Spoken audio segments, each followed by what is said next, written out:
Njengoba sesivile ke bethunani ngoMakhwela uba uyeza useason 9 kaThando Nesithembu next year though. So siyababona ke ngoku ixesha elininzi okanye time and time again bekwi-makeup. Molweni ndinamkela kuMamgobhozi TV.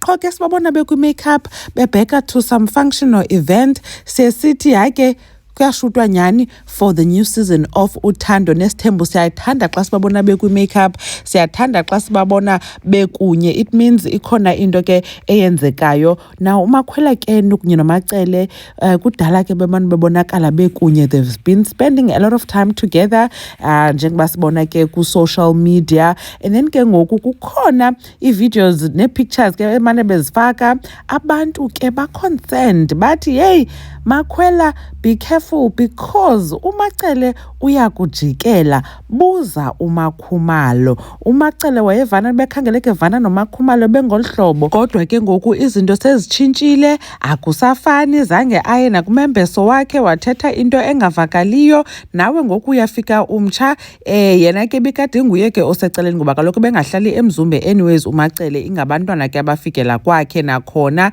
kwakhona issues ke zento ye-aftercare.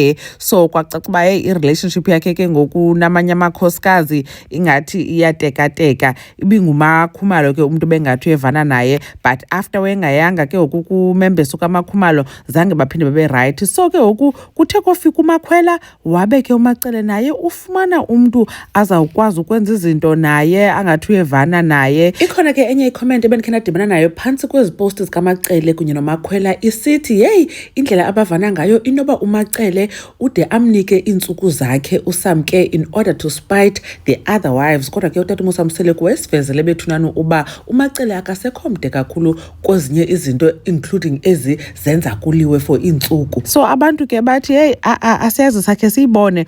Ngokuya bekudlala ke uThando Nesithembu abantu bekade besithi yo it will end in tears, but ngoku ixesha liyahamba, inyanga ziyahamba, abantu basabambene. Naw bekhe kwavakala ke kusithwa uMacele nguye ogcina umntana kaMakhwela, but uMakhwela ke wathi live on Instagram wachaza uba hayi ayikho yonke loo nto leyo, umntana ke uhlala naye full time kunye neneni, and then ke ngoku uyavakasha pha kwaMacele, asikuba uhlala pha. Naw naba ke siyababona besenza i-makeup apha, asiyazi bebesiyaphi, bekusenzeka ntoni, benxibile bebahle. So ke abantu ba-excited bona nje uba hayi bayevuya babona kunye befaka i-makeup. It means nyani useason 9 kaThando Nesithembu uyeza, mabenze. Asikababoni ke uMacele noMakhwela bekunye namanye amakhosikazi like ooMayeni noMakhumalo noMangwabe, inoba ke sekwenzelwa for ishow bakunye sababona kwishow, okanye mhlambi ke sekulindwe uba mhlamba introduce kakuhle phambi kwe-cameras, mhlambi sebe-introducile. Yenzeka ke yonke into yenzekayo, but ke ngoku kuba thina singekayiboni loo nto leyo mhlambi abafuni ke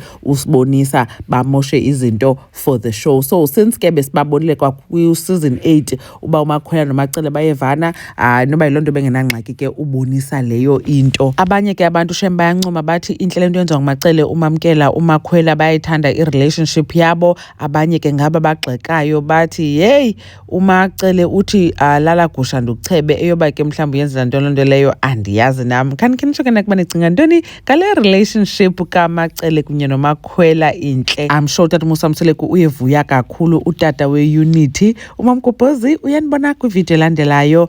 Bye.